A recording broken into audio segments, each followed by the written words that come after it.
रमेश काका का भूत।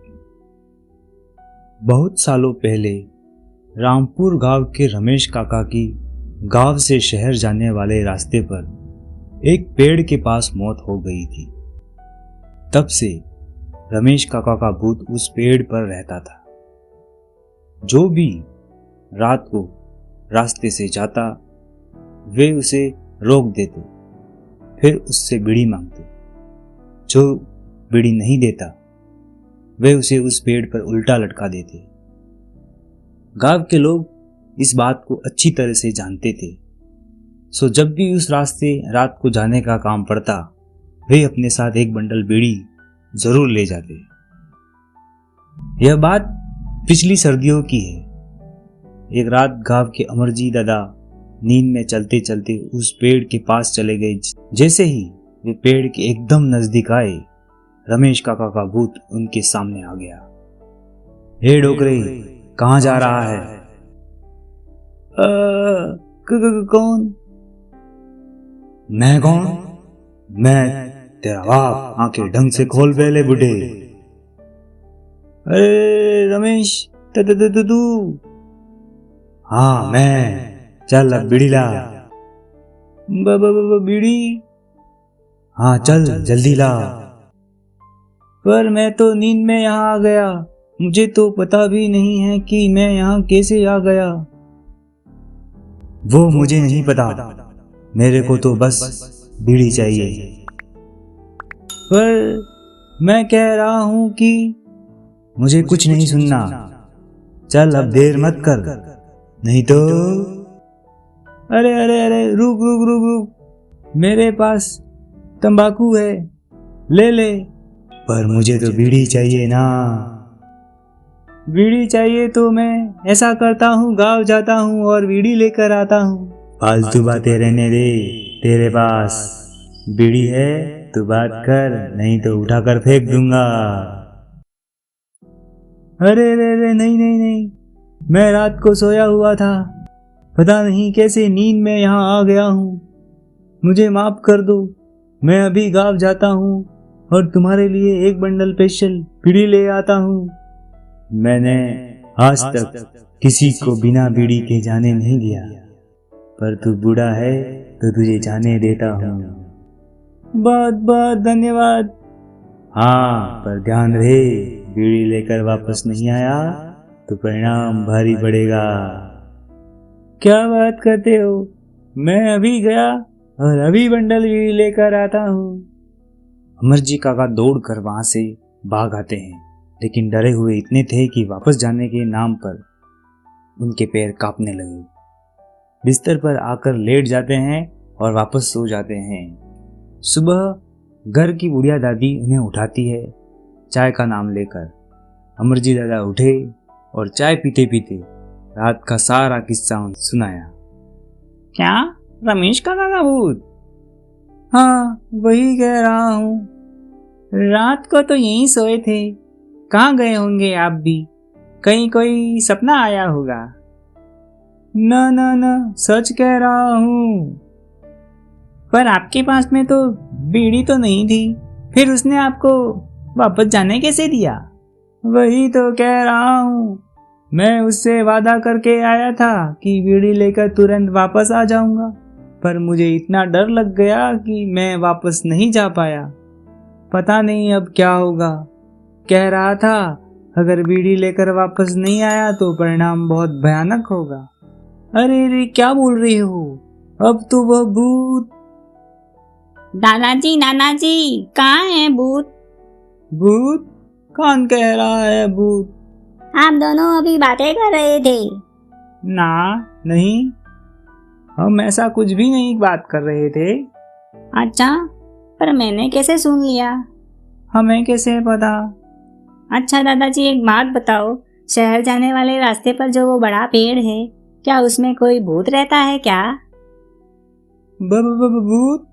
ना ना ना नहीं, तुझे किसने कहा? कल स्कूल से आते वक्त मेरे साथ पढ़ने वाले एक लड़के ने बताया कि उसके पापा कह रहे थे कि उस पेड़ पर किसी रमेश काका का भूत रहता है। सब झूठी बातें हैं, वहाँ कोई भूत नहीं रहता। तुम ऐसी फालतू बातों पर विश्वास मत करो।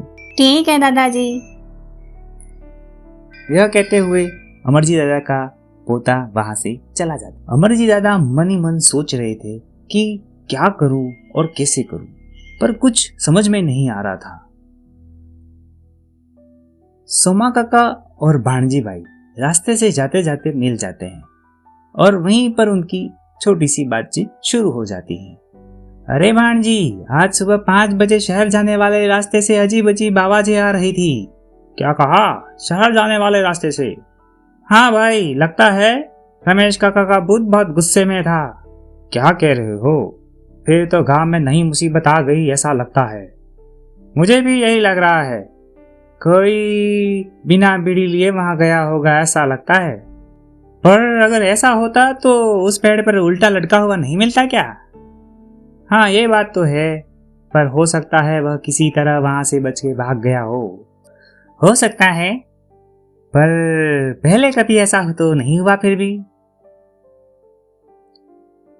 ओ अमरजी काका, राम राम। राम राम भाई, क्यों, क्या बातें हो रही है?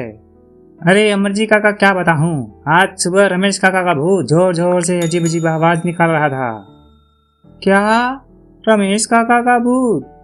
हाँ हाँ, सच कह रहा हूँ, सुबह 5 बजे शहर जाने वाले रास्ते से आवाजें आ रही थी। अरे ये तो बहुत बुरी खबर है। अच्छा चलो मैं चलता हूँ, तुम अब सब अपना ध्यान रखना। जी दादाजी। अमरजी दादा वहां से आगे बढ़ते हैं। रास्ते में हर जगह उन्हें यही बात सुनाई पड़ती है कि रमेश काका का भूत बहुत गुस्से में है, बहुत बुरा होगा। यह बात अमरजी दादा के दिमाग में घुस जाती है और बार बार यही बात उनके दिमाग में चलती रहती है।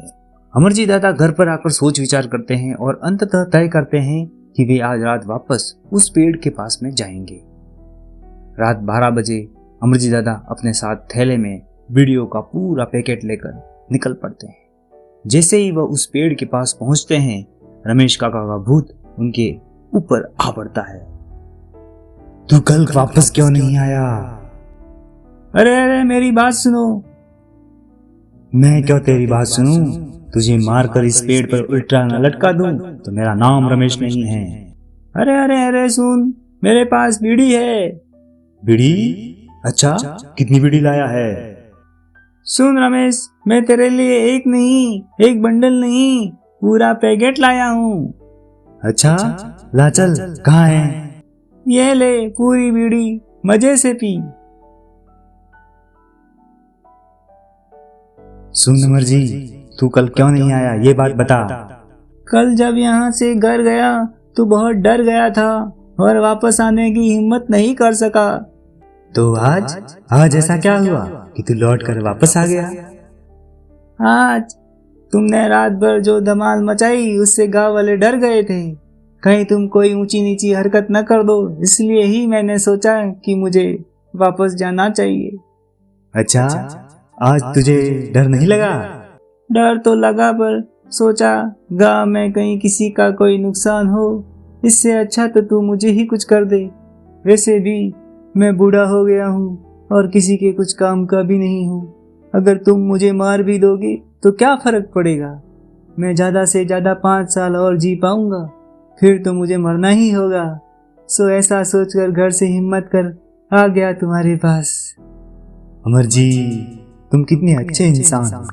मैं मर गया हूँ फिर भी लोगों का बुरा ही करता हूँ, और तुम बुढ़े हो फिर भी लोगों के भले के लिए अपनी जान भी देने के लिए तैयार हो। हाँ, अपने घर पर डर डर कर रहने से तो यहाँ आकर तुम्हारा सामना कर लूं, यही अच्छा है। मुझे अच्छा लगा अमरजी। और सुन, आज मेरी भी बात सुन ले। आज से मैं इस पेड़ से, इस गांव से हमेशा के लिए चला जाऊंगा, फिर किसी को परेशान नहीं करूंगा। ऐसा कहकर वह वहां से गायब हो जाता है। अमरजी दादा यह सब देख अचरज से भर जाते हैं।